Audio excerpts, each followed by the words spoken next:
Comenzamos 8:05.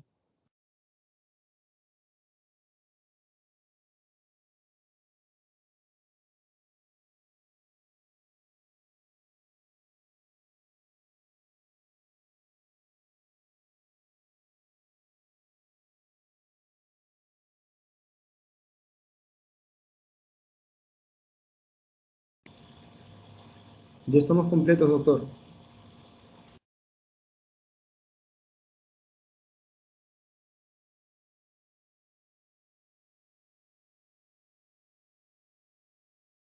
¿Catherine está ahí?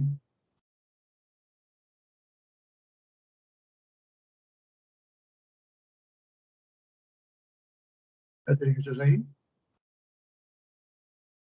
Buenas noches, doctor. Sí, doctor. Ok. Entonces comenzamos. El título de hoy día es Semiología cardiovascular. Y para hacer semiología,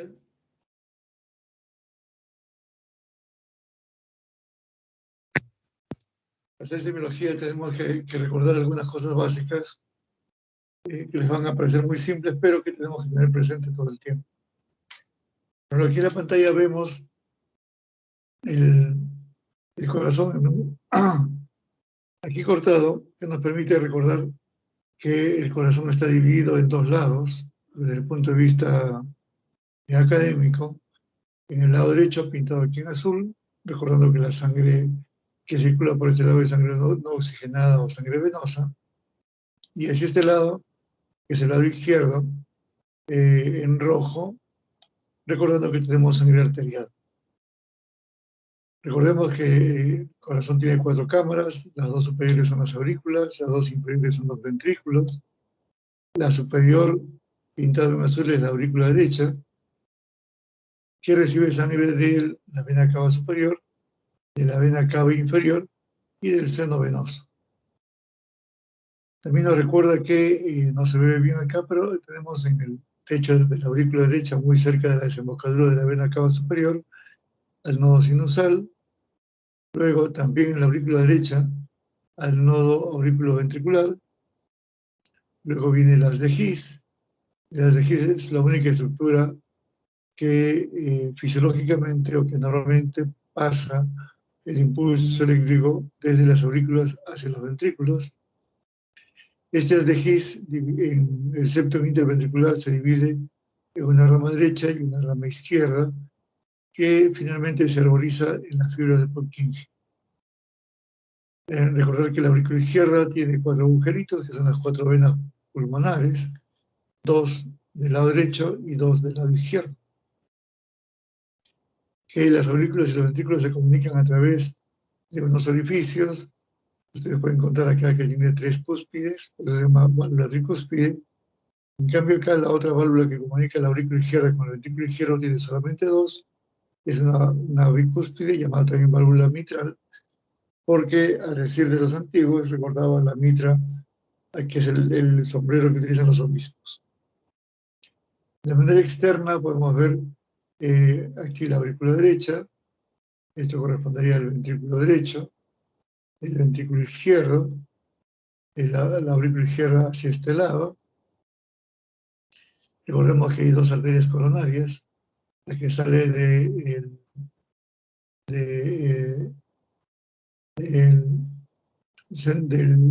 seno coronario izquierdo, es esta que está acá, es el tronco de la coronaria izquierda, la cual luego de un corto recorrido se divide en una descendente anterior izquierda y una arteria circunfleja. Y la otra es la arteria coronaria derecha, que sale del otro orificio coronariano y va a irrigar muchas veces el nodo sinusal, gran parte de veces el nodo auriculoventricular y además del ventrículo derecho, la cadena diafragmática del ventrículo izquierdo. Nos lo irán recordando poco a poco en la medida que avancemos las clases, viendo enfermedad coronaria. En lo que es la semiología cardiovascular,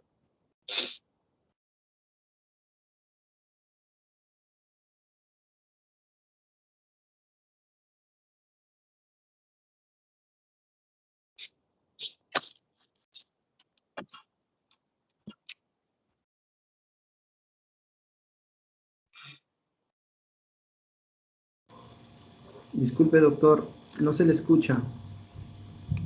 Vamos a recordar cosas tan simples como, por ejemplo, recordar qué es un síntoma. El síntoma es un trastorno subjetivo, es decir, es aquello que el paciente te puede narrar, que te puede contar y que gran parte de las veces no se puede verificar. Por ejemplo, si el paciente te dice que tiene cefalea, no hay manera de cuantificar la cefalea ni de verificar que sea cierto. Recordemos que la relación médico-paciente se basa mucho en la confianza, es decir, en lo que el paciente dice, nosotros debemos de creer, y eso es un síntoma. En cambio, el signo es aquello que ya no guarda un grado de subjetividad, sino más bien es objetivo, es decir, que puede ser demostrable por el médico y puede ser verificable por otros médicos también. Hay una serie de síntomas cardiovasculares que se van a revisar en esta rotación: disnea, dolor precordial, palpitaciones, edema, hemoptisis, cianosis, síncope. Dentro de la división que hemos hecho con ustedes,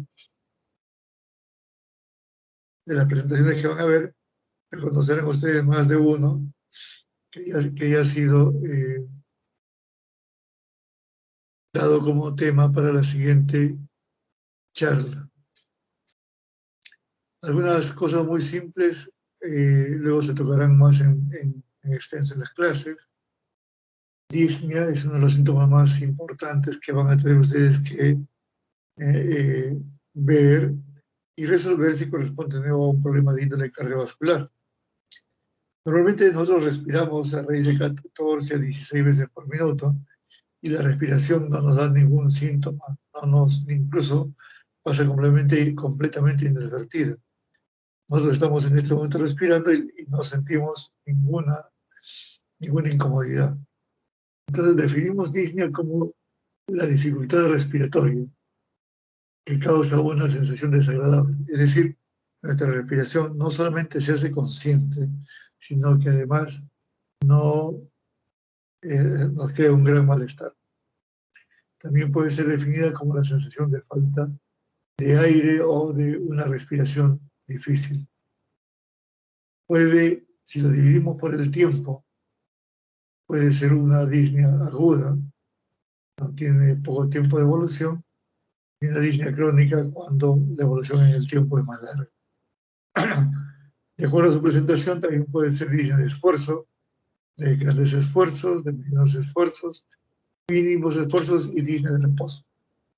Van a ver que en esto se va a basar la clasificación de Nueva York, que nos dice que es clase funcional 1, aquel paciente que tiene disnea de grandes esfuerzos, es decir, aquel paciente que en su vida cotidiana no tiene el síntoma, pero cuando hace un gran esfuerzo recién aparece el síntoma. El clase funcional 2 de aquel paciente que ya en su vida normal ya se ve afectado, ya por ejemplo subir al tercer o cuarto piso, ya aparecen síntomas. El paciente clase funcional 3 es aquel paciente que aún esfuerzos tan pequeños como tender su cama o vestirse o peinarse puede darle disnea y solamente estando en reposo están libres del síntoma disnea. Y el paciente clase funcional 4 de la clasificación de Nueva York es aquel paciente que ni aún estando en reposo está libre del síntoma disnea.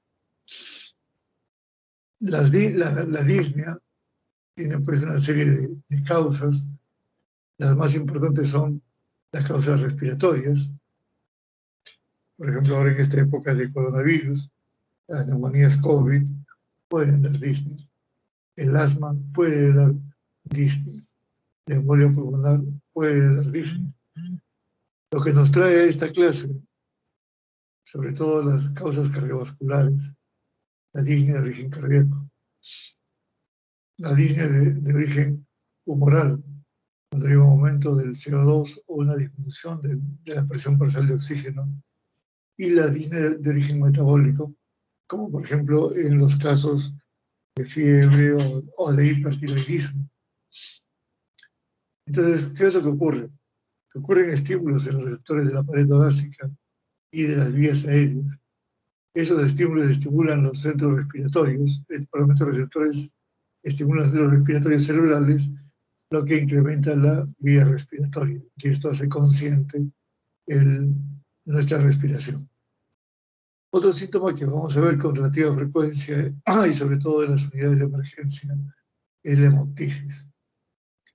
La hemoptisis se refiere como a la pérdida de sangre a través de las vías respiratorias, que viene muchas veces asociado con tos. Esta tos con expectoración, para que sea identificada, debe haber por lo menos 2 centímetros cúbicos de sangre roja, brillante, a veces es espumosa, como vamos a ver en el edema pulmonar, e insuficiencia cardíaca. En el diagnóstico diferencial, en primer lugar es con la hematemesis, es decir, la pérdida de sangre a través del vía respiratoria, como ocurre, por ejemplo, en las gastritis severas o las úlceras, en las epístasis, que es la pérdida de sangre a través de la vía nasal. También pueden verse en las neumonías, en otro tipo de infecciones, en los cuadros de bronquitis, etc. Otro síntoma importante que vamos a ver es el edema. Recuerden que estamos dando una pincelada, porque cada una de estas va a tener una clase específica, una clase entera solamente para esto. Definimos edema como la acumulación de líquido a nivel del intersticio. ¿Cuándo se hace evidente esta retención de líquido? Cuando representa por lo menos el 10% del peso corporal del paciente. Es decir, si yo peso 70 kilos y hago una retención de 3 o 4 litros de líquido, no va a aparecer el edema. Se manifiesta por una tumefacción localizada o difusa. Puede ser de múltiples causas, de origen venoso, por las varices, por tromboflebitis, por insuficiencia renal, por insuficiencia hepática y por supuesto también por insuficiencia cardíaca. El edema, cuando es localizado, suele obedecer a un cuadro inflamatorio. El edema también puede ser de causa linfática, no solamente de causa cardíaca, renal, hepática, como hemos mencionado, sino debido a una alteración en el drenaje linfático que provoca, pues,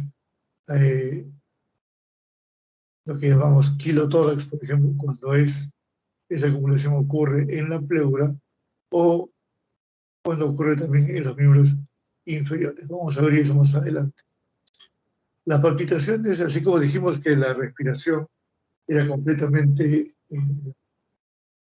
asintomática, nadie se da cuenta que respira.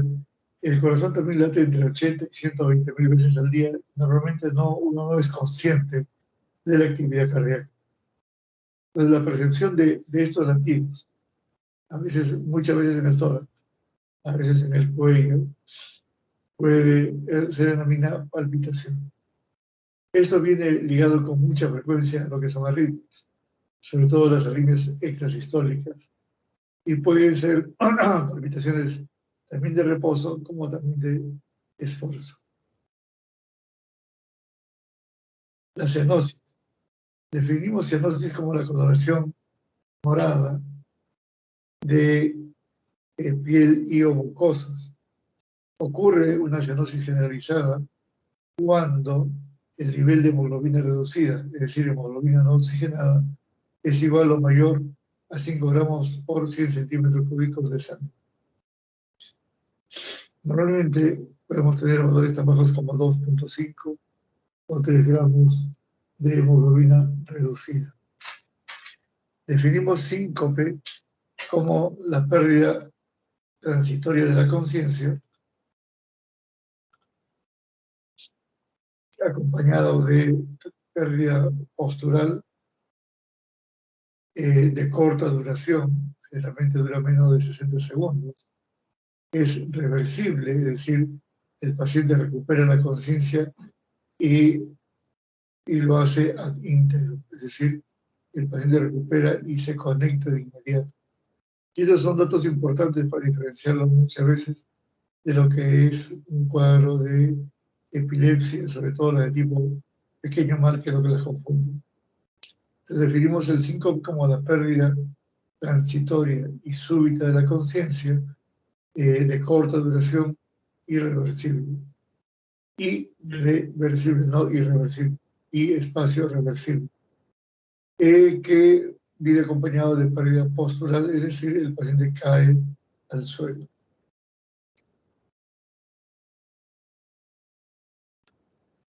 Aquí algunos tipos de síncope, eso lo va a ver mejor en la clase, el de tipo vasovagal, en donde predomina la actividad del vago y cae la presión arterial y cae la frecuencia cardíaca.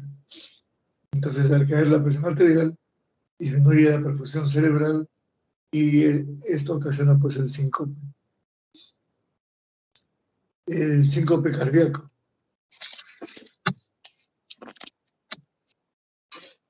El síncope cardíaco o síncope cardiogénico ocurre alguna alteración en el corazón mismo en cuanto al envío de sangre, es decir, una disminución del volumen sistólico o del gasto cardíaco, producido por lesiones valvulares, por infarto de miocardio, por arritmias tanto en baja frecuencia como en alta frecuencia, por mixoma auricular, etcétera, ¿sí? Es decir, aquí el problema no está en que se incrementó la función del vago como en el anterior, sino una incapacidad del corazón para enviar sangre adecuadamente. Si ocurre un paro cardíaco y esto demora más de 1 o 2 minutos, con el tiempo va a llevar a su vez a un paro respiratorio. Luego tenemos el dolor torácico o dolor precordial, que viene a ser la causa más frecuente de consulta en las emergencias. El dolor en el tórax, recuerden ustedes que puede ser de múltiples órganos. Cuando ocurre en el lado izquierdo, en la cara anterior del lado izquierdo, la gente lo asocia inmediatamente al corazón. Y no es raro que te digan, me duele el corazón. Ustedes deben recordar que en ese lado tenemos una serie de órganos, tanto respiratorios como digestivos, musculares. Es decir, el dolor puede deberse a un problema traqueal, a un problema bronquial, a un problema de pleura, a un problema neumónico, a un problema en el diafragma, a un problema en el mediastino, a un problema en el esófago, en el estómago, a un dolores de vías biliares. Pueden referirse hacia el lado del precordio, y musculares se refiere no solamente a los músculos respiratorios, sino incluso la hernia diafragmática, que permite el pasaje de grasa o alguna víscera desde el abdomen hacia el tórax. Es muy importante cuando el paciente refiere a dolor torácico, revisar las características del dolor, el tipo de dolor, la localización, la irradiación, las características del dolor, la frecuencia, la duración, qué hace aparecer el dolor y qué hace aliviar el dolor. Es decir, hay que tener en cuenta muy bien esas características. Esto va a hacer que dividamos el dolor torácico en 2 tipos. Hay 2 brazos de dolor torácico. El dolor torácico típico, es decir, llamamos típico cuando reúne 3 condiciones. En la primera de ellas, dolor external o precordial de tipo opresivo, irradiado del cuello, irradiado del brazo. Segundo lugar, que sea desencadenado por el esfuerzo o por el estrés emocional. Y en tercer lugar, que sea aliviado por el reposo o aliviado por los nitratos. Entonces, cuando yo tengo un dolor que reúne estas 3 características, corresponde a un dolor típico, en donde angina de pecho e infarto de miocardio van a la cabeza. Si tiene solamente 2 de estas 3 denominaciones, dijimos dolor precordial atípico. Y si solamente reúne una condición, decimos dolor torácico. Entonces, no todo dolor en el pecho debe ser considerado un dolor de tipo coronario.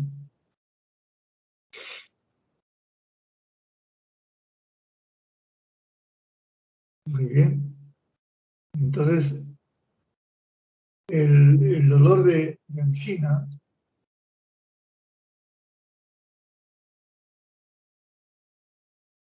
el dolor de isquemia,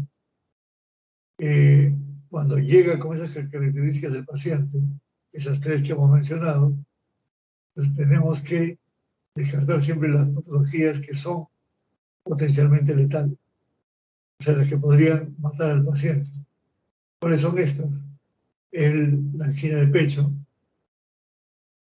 el infarto de miocardio, la disección de aorta. Eso que nos va a obligar a optimizar nuestros recursos, tanto diagnósticos como terapéuticos.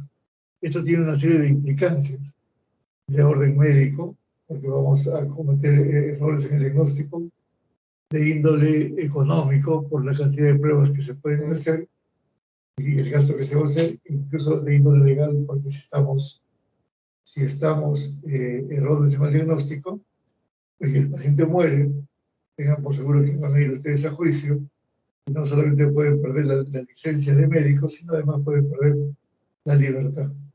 Hay que estar muy seguros en lo que se va a hacer cuando el paciente viene con dolor torácico.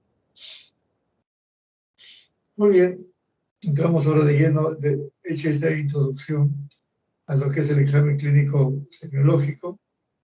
Ya entiendo que tienen ustedes una idea, no es la primera rotación para ustedes, así que veamos qué se puede hacer.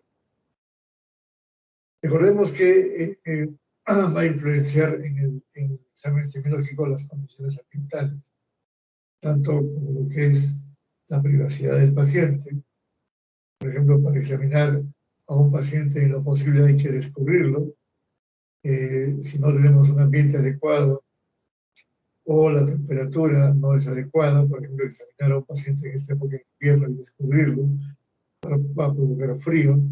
El frío produce una descarga enérgica. La descarga enérgica va a producir cambios en la presión arterial y también en la frecuencia cardíaca. Entonces tenemos que saber interpretar el examen clínico del paciente en base a esos factores medioambientales. Igual ocurre si es una dama y tienes que descubrirla, pues a veces el pudor de ellas también puede influenciar. Recordemos que tenemos 4 maniobras de exploración, que son de inspección, palpación, percusión y ocultación. Vamos a ver que en cardiología la percusión prácticamente no tiene lugar. Entonces, de las 4 maniobras de exploración clásicas, en términos prácticos hacemos 3. Y recordemos que la posición del paciente y la posición del examinador son importantes y esto lo vamos a revisar en las siguientes diapositivas. De la primera maniobra es la inspección. Recordemos que entonces el paciente por topografía, vamos a utilizar líneas horizontales y nuestro marco de referencia van a ser las costillas y los espacios intercostales. Recordemos que estas son las clavículas, aquí al medio del esternón. Recordemos que el esternón tiene 3 partes, el mango del esternón, el cuerpo del esternón y el apéndice cifoides. Y recordemos que a esta altura, entre el mango y el cuerpo, está un pequeño promontorio que se llama ángulo de Lewis.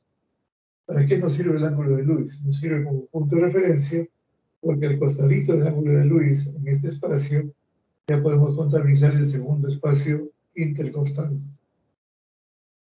Le va a ser importante contar los espacios segundo, tercero, cuarto, quinto, sexto, séptimo, espacio intercostal. Para hacer eso, tienen ustedes que estar parados al lado derecho del paciente. Y colocando la mano derecha, es que vamos a empezar la contabilización de los espacios intercostales. Así como tenemos líneas horizontales, vamos a reconocer líneas verticales. Tenemos la línea medio external, una línea que corre al borde del esternón, por eso se llama paresternal, en este caso izquierda. Entonces habrá también una línea paresternal derecha. Luego tenemos la línea medio clavicular, la línea axilar anterior, axilar media y axilar posterior. Hasta aquí, chicos, ¿me están siguiendo bien? Sí, doctor.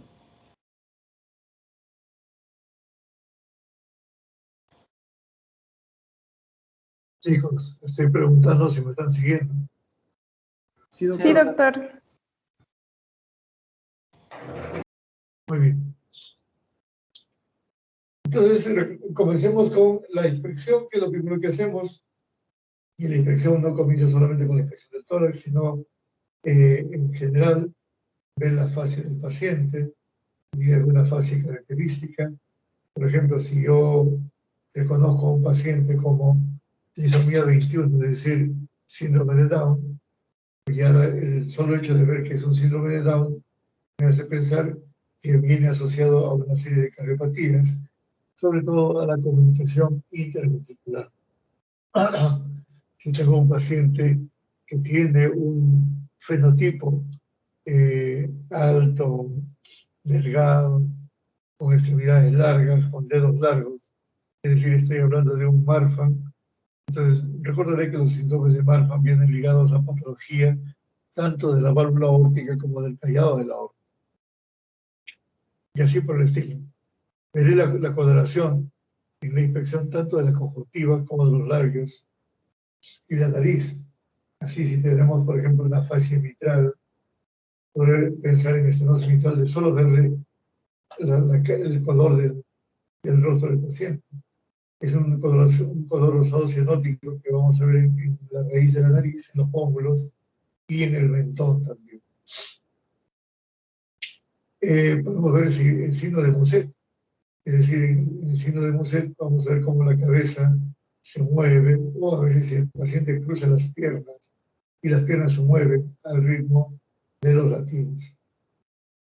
Eso suele verse en los pacientes con insuficiencia aórtica severa, sobre todo en la época del siglo XIX, fue descrito esto en los pacientes con Lewis, con sífilis, que provocaba pues insuficiencia aórtica. Ver la posición del paciente. El paciente está en posición mahometana. ¿Qué es mahometana? Es decir, sentado e inclinado hacia adelante. Es una posición antálgica que permite aliviar el dolor de la pericarditis. Entonces, ver al paciente en esta posición debe hacerme pensar que estamos frente a un caso de pericarditis.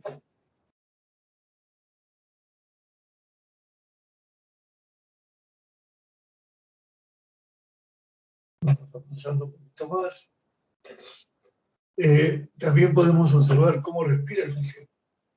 Si bien el paciente puede decir que tiene disnea, pero ustedes ven que la frecuencia respiratoria es normal, o que los músculos accesorios no son utilizados, entonces dudamos un poco de lo que diga el paciente.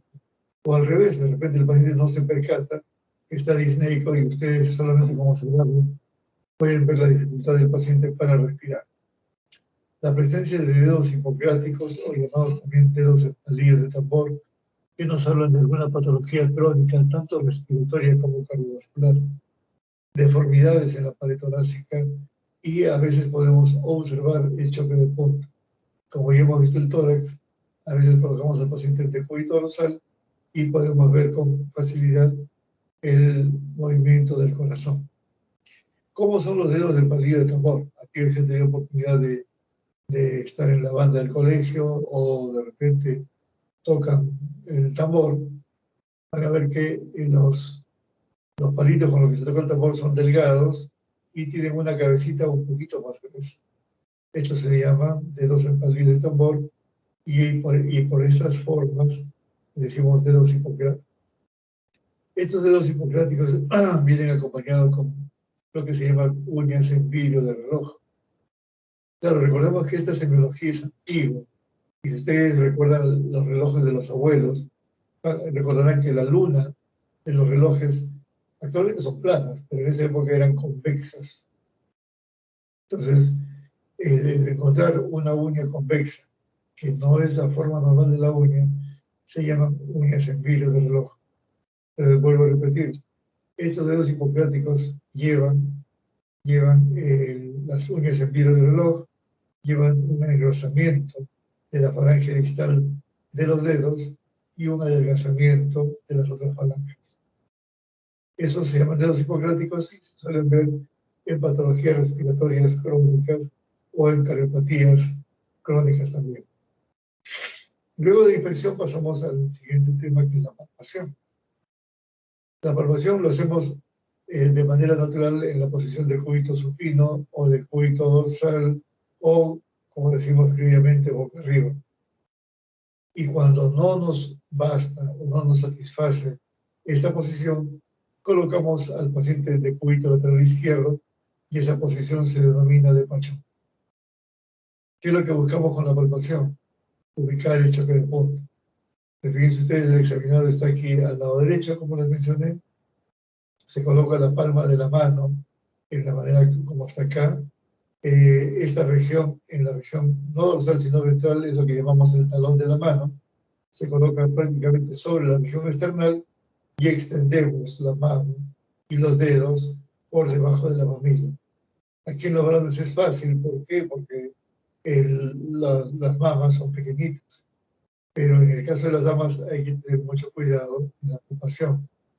Algunas tienen pues mamas muy grandes, las señoras mayores sobre todo incluso péndulas, y hay que utilizar a veces la otra mano para poder levantar la mama y poder colocar la mano de esta manera.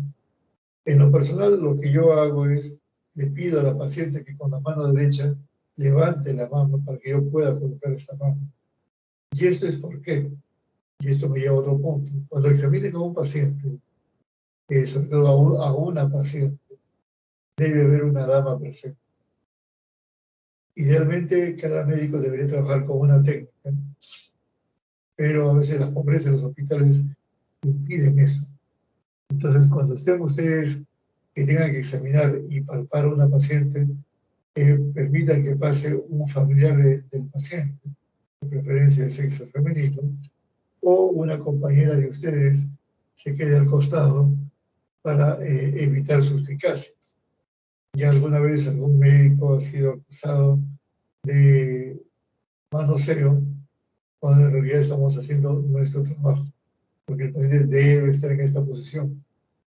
Entonces, en esta lámina se ha colocado la de un varón, pero tranquilamente podría ser una dama. ¿Qué más podemos palpar? Una vez que ubicamos el choque de punta, tenemos que buscar la localización. Esta localización va a depender de las líneas horizontales y las líneas verticales. Entonces, normalmente el choque de punta está ubicado en esta zona. Es el cuarto o quinto espacio intercostal izquierdo por dentro de la línea medio clavicular. Podemos ver también la frecuencia cardíaca cuando palpamos el choque de punta, la intensidad. Esto nos va a permitir diferenciar, sobre todo cuando estamos hablando de un corazón grande, estamos hablando de un corazón con hipertrofia concéntrica o de un corazón con hipertrofia excéntrica. Ya veremos cómo los choques de punta son diferentes en ambos casos. Y buscamos la presencia de tril o de frémito. ¿Qué cosa es el tril? Una de las cosas que más le encanta a los estudiantes de medicina es hablar de soplos. ¿Qué es un soplo?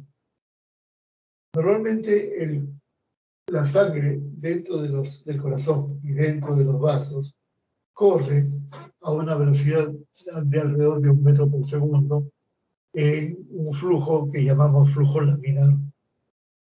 El flujo laminar, que es el flujo normal, que tiene una velocidad de alrededor de 1 metro por segundo, es un flujo silente, es decir, que no produce ningún tipo de ruido. Cuando ocurre alguna obstrucción vascular o valvular y el flujo es alterado y cambia su forma de un flujo laminar por un flujo turbulento, eso va a provocar el octavo par, es decir, en nuestra audición, lo que es un soplo. Entonces ya está fácil definir.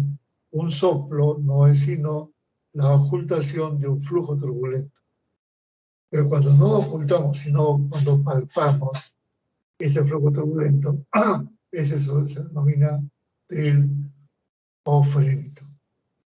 Entonces, vamos a buscar con la palpación, además del choque de punta, vamos a buscar la presencia de tril, un que nos hablen de la presencia de un flujo turbulento. Como decíamos, percusión, sí, debería yo enseñarles eso, pero en realidad muchos autores coinciden que nos dio una pérdida de tiempo y la cantidad de datos inadecuados, incluso falsos, que nos pueden llevar a un error, son muy frecuentes. Y la ocultación, que creo que es la parte más importante y la que le gusta a los estudiantes de medicina, se hace en 4 focos principales. Este que está acá es el foco aórtico, que está ubicado en el segundo espacio intercostal, línea paraesternal derecha. Fíjense cómo doy la ubicación del foco aórtico, ubicándome en el espacio intercostal, que es el segundo espacio. Aquí debería estar el ángulo de Lewis, y en relación a las líneas verticales, a la línea paraesternal derecha. Entonces, el foco aórtico, segundo espacio intercostal, línea paraesternal derecha. El foco pulmonar es su contraparte, es el otro lado, pero sería el segundo espacio intercostal, línea paraesternal izquierda.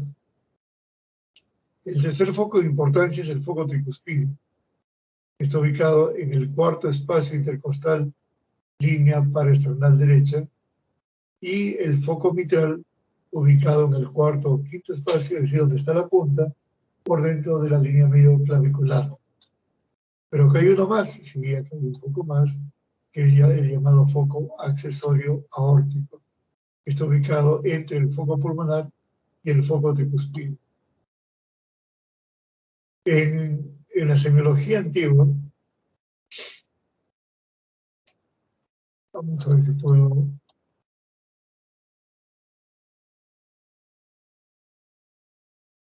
En la semiología antigua, decían que el corazón tenía una forma de una pirámide trunca invertida. Vamos a ver si encuentro otras figuritas.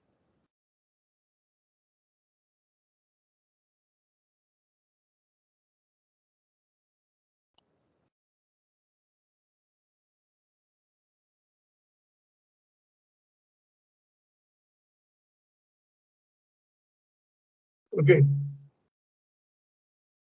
Decían los antiguos que el corazón era así, una pirámide trunca significa que no tiene punta, e invertida significa que la base está hacia arriba. Entonces, cuando ellos hacían una comparación del corazón, decían, el corazón es una pirámide trunca, la base hacia arriba y la punta hacia abajo. De tal manera que estos dos focos de base, estos dos focos, el foco aórtico y el foco pulmonar, se llaman focos de base, en relación a esta figura que dieron los antiguos. Y el foco tricuspidio y el foco mitral corresponderían a la punta del corazón. Entonces, cuando su profesor les diga cómo están los focos de base, se refieren a los focos aórtico y pulmonar. Cuando les diga cómo están los focos de punta, se refieren a los focos tricuspidio y mitral.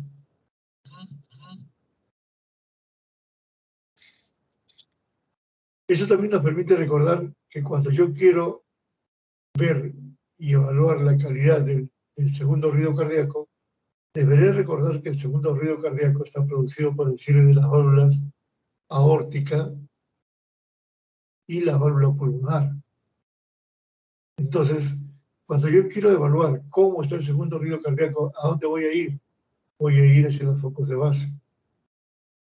Y el primer ruido cardíaco es producido por el cierre de las válvulas mitral y tricuspidio. Entonces, cuando yo quiero evaluar la calidad del primer ruido cardíaco, voy a ir a ocultarlo en los focos mitral y tricuspidio, es decir, en los focos de punta. Pero los focos de base para evaluar la calidad del segundo ruido, y los focos de punta para evaluar la calidad del primer ruido. Entonces dijimos de que la ocultación se hace con el paciente de decúbito supino, es decir, el decúbito dorsal o boca arriba, La ocultación no solamente debe incluir al precordio, sino también debe incluir a los vasos del cuello. Buscar qué cosa, sobre todo soplos a nivel carotídeo. Y estos soplos pueden ser primarios, es decir, por lesión de la carótida misma, en cuyo caso será un soplo de tipo asimétrico, es decir, importante en una carótida y ausente en otra carótida. En cambio, cuando es un soplo que es referido, que es transmitido, pues este soplo viene de otro lado, fundamentalmente de la válvula aórtica.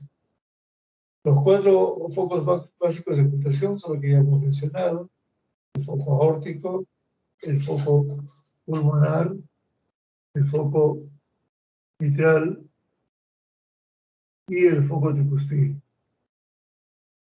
Ya habíamos mencionado de un quinto foco, que es el foco dice aórtico adicional, o si no, accesorio aórtico, o también llamado de ERF. En realidad yo les pediría que la semiología está llena de nombres propios, porque alguien descubría un signo y le ponía pues el signo de Guido, o el signo de Jean-Pierre, o el signo de Catherine. Así nos hemos ido llenando de nombres propios. Porque ustedes recuerdan que es un foco accesorio aórtico, me doy por bien servido. ¿Cómo comenzamos a ocultar? Primero, hablar de la intensidad de los ruidos y la ritmicidad de los mismos. Es decir, si los ruidos cardíacos son de buena intensidad, de baja intensidad, y si son rítmicos o arrítmicos. Recordemos que en cuanto a la arritmia, es decir, la pérdida del ritmo normal, hay una arritmia fisiológica llamada también arritmia sinusal o respiratoria, debido a los juegos que ocurren con la respiración.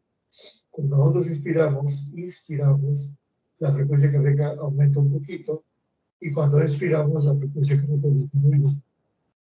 Entonces, todo eso nos va a hacer que pensemos en una arritmia, pero cuando esta arritmia va ligada a la respiración, puede ser fisiológica, más aún cuando hablamos de gente joven, sobre todo de niños. La ocultación clásicamente se ha hecho con el estetoscopio, como el que está en la figurita del corazón, pero recordemos que tiene un antepasado, que son estas cornetitas. Van a ver ustedes cómo los ginecólogos y las obstetras utilizan una cornetita de estas que le llaman de pinar, con su nombre propio, en donde se colocaba hacia este lado el oído del paciente y hacia este lado el tórax del paciente. En general, los primeros estetoscopios fueron de este tipo. Eran como tubos en donde se colocaba el oído hacia un lado y hacia este lado el tórax del paciente. Desde entonces ha ido cambiando al estetoscopio que ustedes conocen regularmente, e incluso hay algunos ya, desde hace ya varios años, diseños electrónicos que en realidad no han pegado muy bien. Al comienzo, cuando salieron, pensamos que ahora hasta los sordos podían escuchar o escuchar bien. Siempre se decía que el cardiólogo tenía un oído privilegiado, pero que con esos estetoscopios hasta el más sordo podía escuchar bien los ruidos. Lo cierto es que los cardiólogos no utilizamos, y los médicos tampoco. No porque cueste, sino porque en realidad distorsiona el sonido más de lo que debería ser, y preferimos utilizar nuestro propio oído y el estetoscopio clásico, como el que vieron ustedes en la pantalla. Algunas maniobras que utilizamos para ocultar. Recuerden ustedes que hemos dicho que ocultamos a pacientes de cúbito supino, pero podemos hacer esta maniobra, que es la maniobra de Harvey, que es colocar al paciente en posición maometana, o la maniobra de Pachón, la que hemos mencionado hace un momento, colocando al paciente de cúbito lateral. Y esta es la maniobra de Azoulay, que lo que intenta es aumentar el retorno venoso de las extremidades para así aumentar el llenado de las cámaras derechas. Esto nos permite diferenciar los soplos. Si bien hemos hablado de que el foco mitral y el foco tricuspide están en lugares diferentes, esto es cuando es un corazón normal. Pero cuando el corazón crece, por ejemplo, por insuficiencia tricuspidea, el corazón, los focos de ocultación en la punta van a cambiar de ubicación.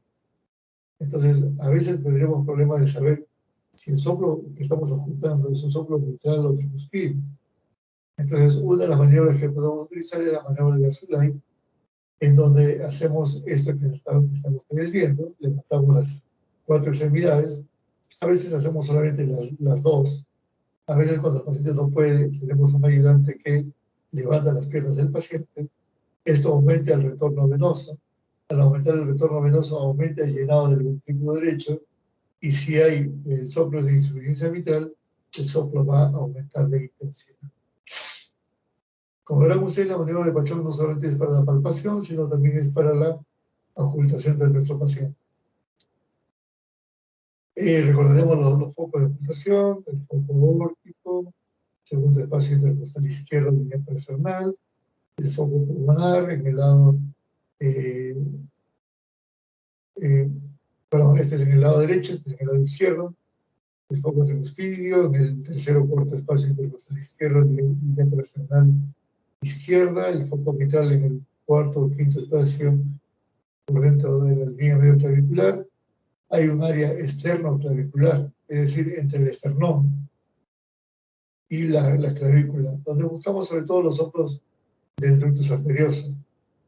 El área del ventrículo derecho, que corresponde a la tricúspide y muchas veces también a la región epigástrica, y el foco accesorio aórtico. Entonces son varios focos de ocultación.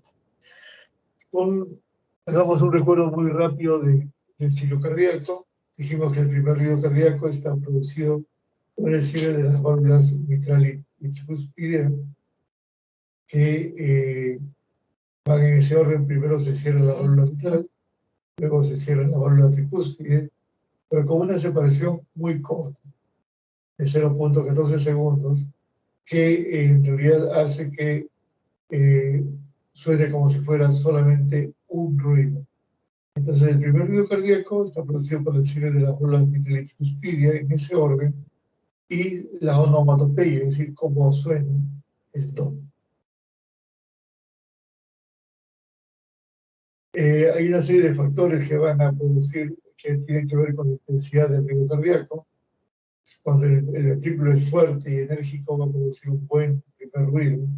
Cuando el ventrículo es disfuncional, el primer ruido va a ser disminuido de intensidad.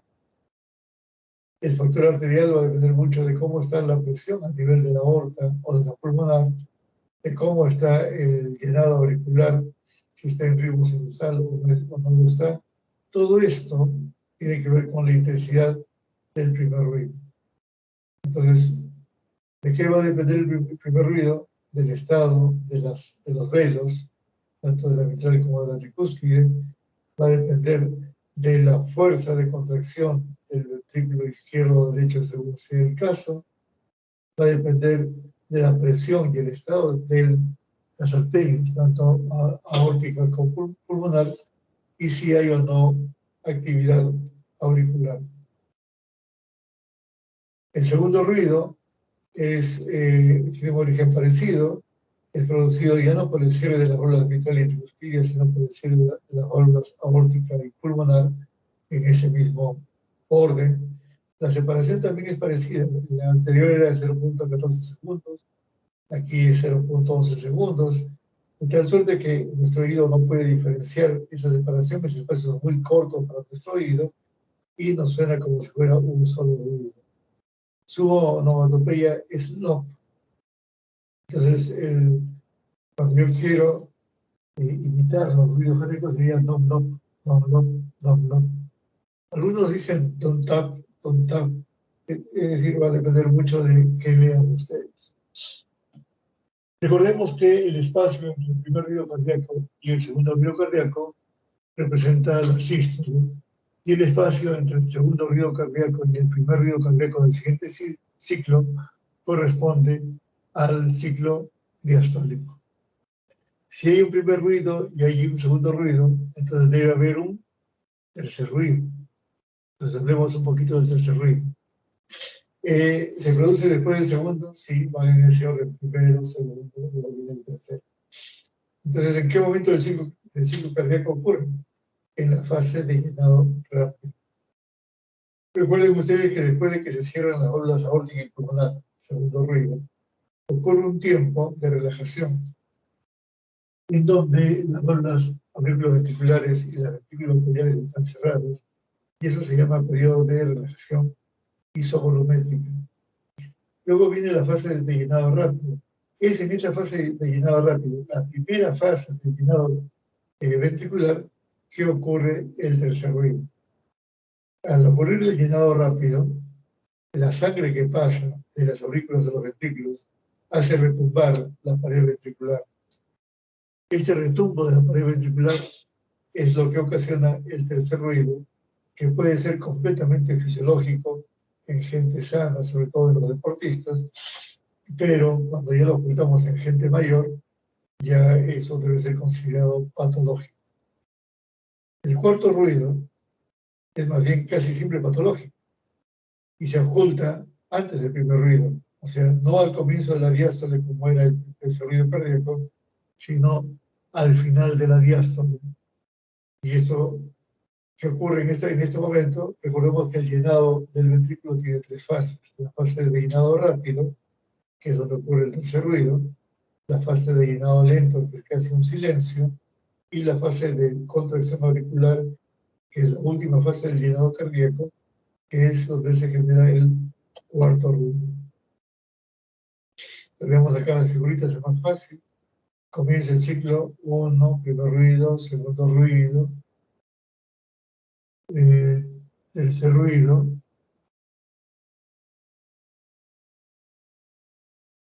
y luego viene al final el cuarto ruido. Pues, ¿qué dijimos hace un momento? Todo lo que está entre el primer ruido y el segundo ruido, es decir, todo este espacio de tiempo, se denomina sístole. Todo lo que está entre el segundo ruido y el primer ruido del siguiente ciclo, como lo que vemos en este espacio de tiempo, se denomina diástole. Entonces, el tercer ruido y el cuarto ruido son ruidos evidentemente diastólicos. Mientras que el primer ruido y el segundo ruido marcan el inicio y el final, o el inicio de un ciclo, perdón, de una fase del ciclo, como es la sístole o la diástole, el tercer ruido y el cuarto ruido son ruidos evidentemente diastólicos.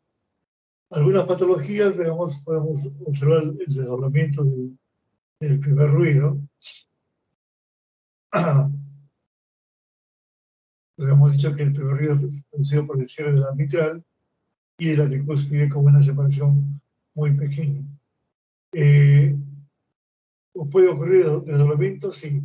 O porque se adelanta el cierre mitral o porque se retrasa el cierre de la tricúspide. ¿Puede haber también desdoblamiento del segundo ruido? Sí.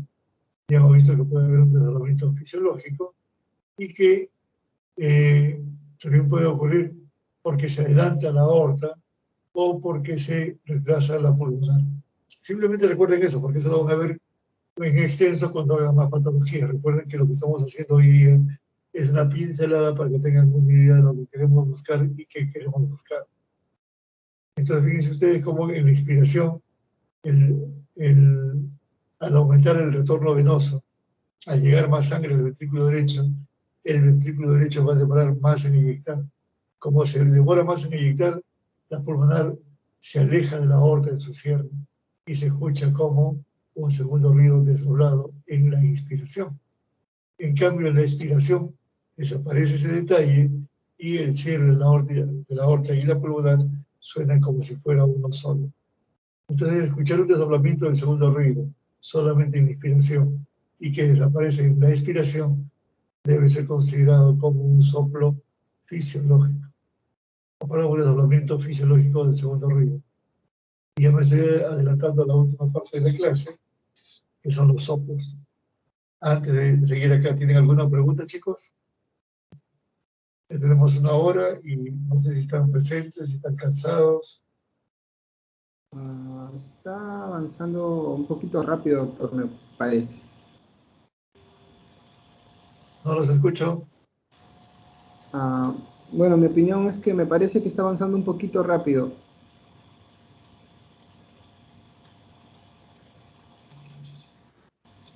Perdón, no los escucho. ¿Puede escucharme, doctor? Ahora sí te escucho bien. Ya. Doctor, tengo una pregunta. Usted mencionó de que en la inspiración aumenta el retorno venoso. ¿Por qué sucede esto? Esa pregunta debería ser yo a ti. Esa es fisiología, hijo. A ver, Eh, ¿cómo ocurre la inspiración? ¿Cómo es que el aire entra desde el exterior hacia el interior? por una diferencia de presión. Muy bien. ¿Cómo es así? Explícanos, por favor, ilústranos. Bueno, yo tengo entendido de que la presión atmosférica es cero y cuando se mueven los músculos, específicamente el diafragma, inspiración, entonces se crea un gradiente, ya que la presión en el tórax se vuelve más negativo, entonces por esa diferencia de presiones entra el aire. Eh, yo en la parte del retorno venoso tengo dos posibles explicaciones, pero por eso tengo esa duda, en el que como entra más aire, se hace intercambio gaseoso, se hace la hematosis, y con ello el flujo aumenta, hace todo el recorrido y se hace el intercambio de sangre oxigenada en los tejidos. Estos botan, sacan la sangre poco oxigenada y retorna al corazón. Y allí, y explico, viene el aumento del retorno venoso. Es lo que yo creo, no es uno. Aunque alguna vez, Ahí dígame. comenzaste regular y después te fuiste de cabeza. Cuando, cuando yo respiro, ustedes recordarán que tenemos, la pleura tiene dos hojas, una pleura parietal y una pleura visceral. Muy bien. Cuando baja el diafragma, que es el músculo que más trabaja, eso jala la pleura de tipo parietal. Al jalar la pleura parietal y separarla de la pleura visceral, eso crea una presión negativa en el espacio pleural, que al final de cuentas es la caja torácica. Al crear una presión negativa, el aire entra desde el exterior al interior por esa gradiente de presión, porque hay una presión negativa interna. Y eso es importante que lo recuerden porque ahora en esta época de coronavirus, ¿qué tipo de respiradores tenemos? Los respiradores no son de presión negativa, son de presión positiva. Es decir, el ventilador genera una presión y mete aire, digamos, a la fuerza hacia el pulmón. Esto es importante saber porque a veces programamos mal o se generan presiones muy fuertes y se lesiona el pulmón, lo que se llama el barotrauma, o sea, el trauma producido por la presión que ejerce el ventilador. Es totalmente antifisiológico porque lo fisiológico es que se genere una presión negativa. Al generar una presión negativa en la jaula torácica, eso aumenta el retorno venoso, es como si estuviera chupando, así como chupa el aire de afuera, chupa la sangre que está en las venas y aumenta el retorno venoso. Lo he puesto en términos coloquiales, en realidad en ningún libro van ustedes a leer que diga chupa la sangre o chupa el aire, pero es una forma más coloquial para que entiendan ustedes estos fenómenos. O sea, el retorno venoso se incrementa en el lado derecho por la presión negativa generada por las pleuras durante la fase de inspiración. Y todo el rollo de la hematosis, todo eso es un palabreo tuyo, no tiene nada que ver con lo que estamos hablando. ¿Ahora sí comprendido?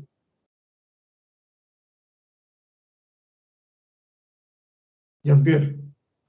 Sí, entonces entiendo de que es más que todo un fenómeno mecánico.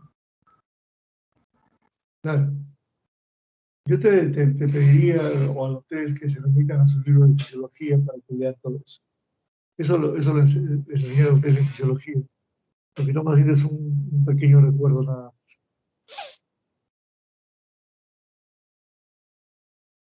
Muy bien, entonces vamos a la última parte de la clase, que son los soplos. Ya dijimos a usted hace un momento que cuando se cambia el flujo fisiológico de laminar por un flujo turbulento y lo ocultamos, Eso se denomina soplo.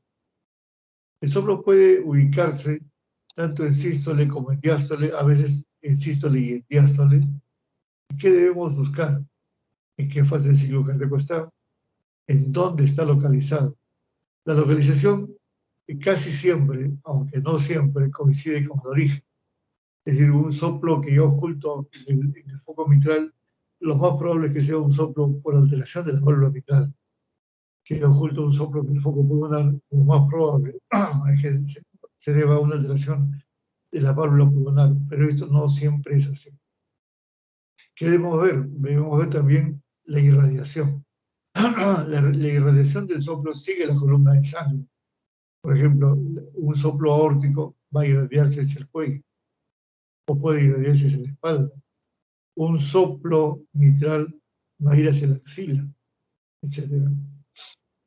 Debemos ver la intensidad, que eso también lo vamos a ver más adelante, y cómo se modifica en relación con la respiración o cómo se modifica con la posición del paciente. Los soplos también pueden ser clasificados como funcionales u orgánicos. Los soplos orgánicos son aquellos que obedecen a una lesión anatómica, sea por lesiones valvulares o sea por lesiones vasculares, como la estenosis de la carótida, por ejemplo. En cambio, los funcionales son soplos en donde la anatomía del corazón y los vasos está preservada. ¿Cómo se caracterizan los soplos funcionales? Sistólicos, son generalmente sistólicos, aunque hay algunos que son diastólicos. Generalmente son de baja intensidad y se escucha con mayor frecuencia en niños y adolescentes. Chicos, vamos a tener que dejar aquí la clase porque va a haber una reunión con la doctora Palomino, con los docentes. Acaba de aparecer ya la señal que la reunión está por comenzar. Doctor, disculpe una consulta. ¿A qué se refieren soplos inorgánicos? Soplos inorgánicos, no entiendo esa Ujú. palabra. No entiendo. No existe. Lo más probable es que se quieran decir que son soplos sin patología orgánica, pero no se les denomina como tal porque suena muy mal. Se denominan soplos funcionales. Es que en un artículo encontré que lo llaman como soplo inorgánico o soplo inocente, dice. Los soplos funcionales son los soplos inocentes. Me llama la atención que estés leyendo artículos cuando tú debes leer tu libro. Y dime en qué libro dice soplo inorgánico.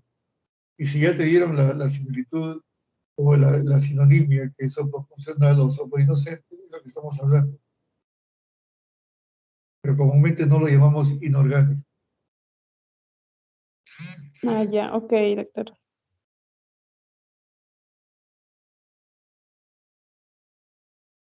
¿Preguntas? Doctor, Esta entonces clase, continuaremos la clase del día lunes. perdón, ¿Nos quedamos aquí o terminaremos la clase del día lunes? Jean-Pierre, te acabo de decir que va a comenzar la reunión con la doctora Palomino. Te acabo de decir que la clase va a terminar. Vamos a continuar en algún momento. Nos queda pendiente el día lunes, no hay ningún cambio. El día lunes siguen exponiendo ustedes. Ok, doctor. Doctor, ¿lo podría colgar las diapositivas en el Teams, por favor? No, más bien, ok, ya lo pondré en el día más tarde. Listo, chicos, nos vemos entonces. Gracias, doctor. Hasta luego. El lunes tenemos clase a las 6. 6 de la mañana. Muy bien. Nos vemos el día lunes entonces. Ok, doctor.